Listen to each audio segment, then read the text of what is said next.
Hop là. Un petit mot parce qu'on vient de rééditer le bouclier obscur. Yeah. Ah, quel regard toi tu portes sur ce premier bouquin? Bah, moi je l'aime beaucoup parce que bah, c'était mon premier, Ouais. et enfin, c'est le premier que j'ai terminé. Et à l'époque quand j'ai fait ça, je me suis dit, si j'ai des possibilités un jour de devenir écrivain ou quoi, ça serait bien que ce soit grâce à ce livre. Ouais. C'était pas forcément le cas, mais j'ai mis beaucoup d'énergie dans ce bouquin, puisque bon, je cherchais encore un peu mon style, etc. Et donc à l'époque, je me suis dit, bah, si j'arrive pas à faire éditer celui-là, il y a peu de chances que j'arrive à faire éditer quoi que ce soit dans ma vie. Bon, bah donc je suis content parce que ça fait. Il a toujours eu son petit circuit underground, mais là, vous avez réussi à le porter à voilà, dans une dimension un petit peu plus. J'espère. Ouais. Quand tu dis à l'époque, c'était quelle époque à peu près? Ça, c'était en 96. Ouais. J'ai écrit ça entre 96 et 99. Parce que j'ai mis, enfin, même un peu plus que ça, puisque j'ai mis quasiment 5 ans en fait. Ouais. Avec un gros blanc de 3 ans au milieu du bouquin. Et donc, j'ai mis énormément de temps à le faire, effectivement. C'est un bouquin étonnant pour ceux qui te suivent un petit peu, parce que du coup, on n'est pas du tout dans ce que tu fais pour Neil Buck, on est plutôt dans un thriller fantastique. C'était quoi tes influences à l'époque? Qu'est-ce que tu avais envie de faire? Comment ça s'est passé? En fait, j'avais découvert un courant littéraire en arrivant à l'armée parce qu'on s'ennuyait énormément. Et il y avait un copain qui lisait là-bas Moi, à l'époque, je lisais beaucoup de science-fiction française, notamment tout ce qui était collection Fleuve Noir Anticipation, des choses comme ça. Bon, j'ai lu un peu de Stephen King, mais je trouvais ça trop long comme bouquin. Et il y a un copain qui m'avait fait connaître la collection Pocket Terror, Ouais. qui étaient des bouquins très, très speed. Donc je me suis inspiré un peu de cette collection qui avait bah, du fantastique contemporain, et puis surtout on ne s'embarquait pas sur un bouquin qui faisait 2000 pages. Ouais. Donc j'aimais bien ça. Voilà, c'était ma... Et j'ai calibré le bouquin d'ailleurs dans l'idée de cette collection. C'est un premier mouvement vers le fantastique plutôt que vers la fantasy, ou ça coexistait pour toi Non, moi j'étais déjà dans la fantasy depuis longtemps avant, sauf que j'étais pas professionnel. Mais j'écrivais, je faisais déjà des petits essais et tout ça. J'avais un fanzine d'ailleurs avec 8 lecteurs à l'époque.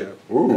Voilà, un fanzine dont on retrouve certains trucs dans le donjon de Nullbuck, assez débiles sur les mondes fantasy. Mais ce que j'aimais, ce que j'ai toujours préféré lire, moi, c'est ces fameux thrillers fantastiques avec des démons, des gens aux prises avec des trucs incompréhensibles, etc. Voilà, c'était plus mon truc. Finalement, j'en ai plus lu que de la fantasy, puisque la fantasy, dès l'instant où il ne se passe pas vraiment quelque chose d'extraordinaire, ça m'ennuyait un peu. Ouais. Voilà, c'est pour ça que j'adorais ce que faisait Pratchett et quelques autres écrivains, mais finalement, j'en ai pas lu tant que ça, quoi. Raconte-nous un peu ce parcours, parce que tu dis 96, il a été édité quoi, 10 ans plus tard chez Rivière Blanche, quelque chose dans ce goût-là? Oui, on a dû l'éditer aux alentours de 2003 ou 4, peut-être, ou 5 même. Peut-être 2005, je crois, chez Rivière Blanche, à la suite d'une rencontre. Oui, donc je l'ai gardé sous le coude. J'ai jamais démarché d'éditeur avec, parce que bah, je connaissais des gens qui le faisaient, et puis c'était démoralisant, on envoyait des dossiers. Donc je me suis dit, bah, j'attends le moment où ce sera le moment. Ouais. Voilà. Et puis c'est arrivé. Comme ça, en discutant, tiens, est-ce que tu as un bouquin? Bah oui, j'en ai un. Tiens, je te file le manuscrit. Et voilà. Et ça te plaît. Et Voilà, plutôt que de démarcher comme un fou, j'ai attendu le moment où ce serait pratique. Sur l'aspect littéraire, tu as plein de facettes, mais sur l'aspect littéraire, après, c'est plutôt les tomes de Neil Buck. Qu'est-ce qui fait que tu n'as pas continué le bouclier obscur? Alors, tout de suite, tu vois, en fait... Après, je me suis trouvé dans une espèce de dynamique où j'avais plus de temps. À partir de 2000, en fait, quand Donjon a commencé à être connu. Moi, j'adore toujours la littérature fantastique. Mais donc, j'ai pas mal de lecteurs qui me disent hey, je voudrais une suite du bouclier obscur. Voilà, donc chaque année, quand je vais à Sèvres, je revois les mêmes qui me disent on attend une suite du bouclier obscur. Oui, D'accord, moi j'aimerais bien avoir le temps de le faire. Là, effectivement, j'ai beaucoup plus de lecteurs sur ce qu'est le donjon. Et puis surtout, je voulais finir ma série en roman. Donc ça, c'est fait. Bon, c'est pas le seul truc que j'ai à faire, mais au moins c'est fait. Donc effectivement, je peux commencer à réfléchir, éventuellement à écrire d'autres choses, mais je ne vais pas commencer tout de suite. Justement, on parlait un peu des projets là avant de commencer l'interview. T'en es où aujourd'hui? C'est quoi ton actu? Sur quoi tu travailles? Pour l'instant, je travaille principalement sur le jeu de rôle gratuit. Depuis, c'est un jeu qu'on a lancé il y a 6 ans sur un site web en distribution avec des PDF, etc. Et puis plus on avait de joueurs, plus on a ajouté de contenu. Bon, maintenant, on a une grosse communauté. Et donc, je travaille à la fois sur les choses que je mets gratuitement dans le site. Et là, depuis le début de l'année, sur un bouquin, un très gros bestiaire de jeux de rôle qui reprend toutes les créatures et les peuples, etc. qu'on a mentionnés dans le donjon. Ouais. Donc, notre jeu, c'est un jeu d'initiation, mais il est prévu pour être joué longtemps. Et justement, ce bouquin va donner une longévité à notre jeu assez importante, en fait. Ça, et puis il y avait une histoire de... Il y a ton chat qui sent le mien. C'est le chat. Ils mettent du monde. Il y avait une histoire de dessin animé aussi. Ouais. Alors, donc là, ça, c'est pour le moment, c'est plus mon boulot. En ce moment, j'ai la série animée Nailbug qui est en production. Ouais. Et j'ai un jeu vidéo aussi qui fait partie du même projet qui est en production. Moi, j'ai fini une bonne partie de mon boulot sur la série animée. Ouais. Et là, j'attends le moment où je vais avoir des épisodes pour les mettre en musique. Voilà. Et pour le jeu, j'attends le démarrage de la production. Je vais travailler un peu au scénar. Je vais faire des voix, je vais faire de la musique, des choses comme ça. Donc, j'ai encore du boulot là-dessus. C'est des projets assez gros, mais voilà. Pour le moment, comme eux, ils sont en production, ils n'ont pas besoin de moi pour le moment, ou en pré-production. Moi, je travaille à fond sur le jeu de rôle. De temps en temps, je fais des épisodes, un peu de musique, des choses comme ça. Mais voilà, mon actu, c'est principalement faire vivre le jeu de rôle. Ouais. On a eu cette année beaucoup de nouveaux arrivants. Donc voilà, on leur file du contenu pour que les gens s'amusent. D'accord, ok. Ça fait quand même pas mal d'actu, parce que si en plus il y a le dessin animé, si en plus il y a le jeu vidéo, et du coup l'écriture dans tout ça. T'as dit la série Nailbug terminée sur pas d'autres épisodes. En fait, moi j'écris quasiment tous les jours. Hein, depuis que j'ai fait le premier roman d'Nailbug, en fait, j'écris quasiment tous les jours parce que ça correspondait à peu près au moment où j'ai fait le site du jeu de rôle.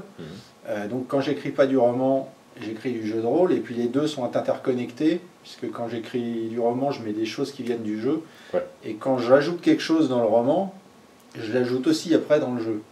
Mais en plus détaillé, évidemment. C'est toute la complexité du truc. Quand on rajoute une ville dans le roman, on peut le faire en 3 phrases.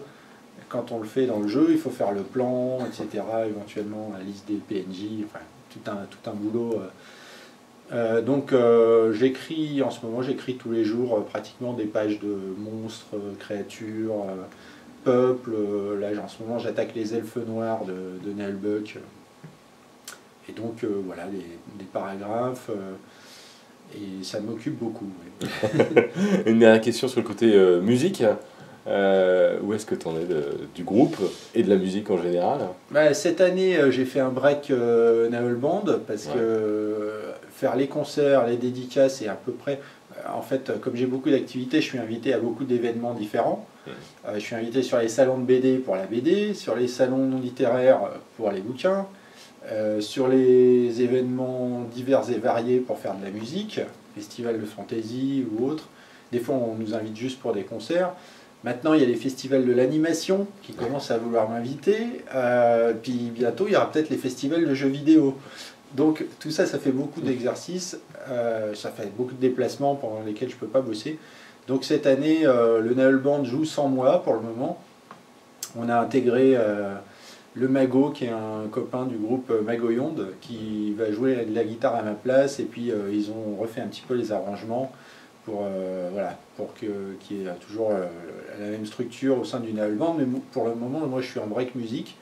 La musique que je fais, c'est principalement orchestrale en ce moment, avec des gros arrangements pour faire de la musique orchestrale Medfan en fait, pour la série et le jeu. Quand j'ai du temps, je travaille là-dessus. D'accord. quand tu te vois aujourd'hui, là, en 2015, et que tu repenses à 96, ça correspond à ce que tu avais envie, ce que tu voyais, quel regard tu portes sur tout ça? C'est assez extraordinaire comme aventure, quoi. Ouais, c'est une aventure assez très très chouette. En plus, j'ai jamais fait exprès, moi, quoi que ce soit, donc j'ai quasiment rien planifié à l'avance. J'avais pas planifié de faire de roman d'Hulbuck, j'avais pas planifié de faire BD, j'avais rien planifié du tout, puisque moi c'est vraiment l'aventure comme dans le jeu de rôle. Et donc j'ai fait des aventures audio, voilà, je les ai balancées, je me suis dit ça intéresse des gens ou pas, j'avais pas de plan.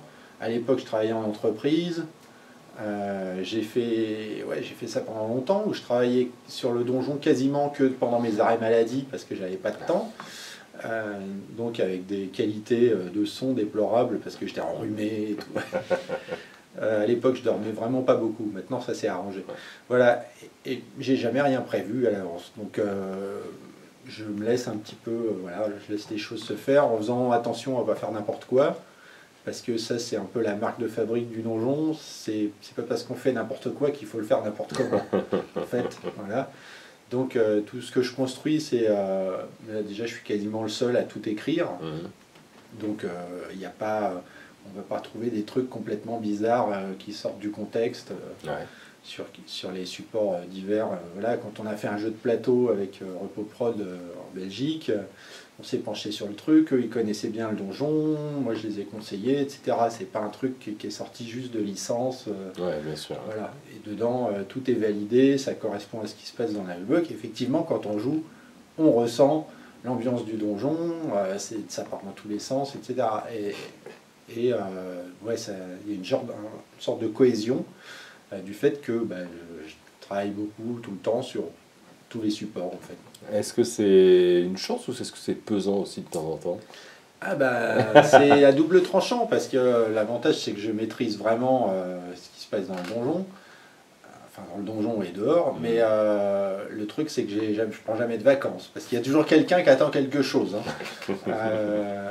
ce moment je crois que je dois avoir j'ai 4 éditeurs. Voilà, puisque ça va faire 5 avec vous, du coup. J'ai 5 éditeurs. Il y en a, ils me laissent travailler dans mon coin, mais avec la BD, on sort 2 BD par an. Donc, il y a quasiment toujours quelque chose à faire. Et là encore, j'ai pas encore les éditeurs pour les projets qui sont en gestation, mais ça viendra plus tard. Donc, voilà, il y a toujours quelqu'un qui attend quelque chose. Et puis, quand c'est pas le cas, je fournis du gratuit de toute façon, voilà, de quelques... Là, cette année, j'ai surtout mis des musiques pour faire de l'ambiance de jeu de rôle, parce que j'avais pas trop le temps d'écrire des épisodes, etc. Si, j'ai fait un épisode en septembre. Enfin bon, voilà, je fais des trucs... c'est toujours en dépit du bon sens, il n'y a pas de plan, de planning ou quoi. Je fais un truc quand j'ai le temps, et puis je veux que ça me plaise à moi.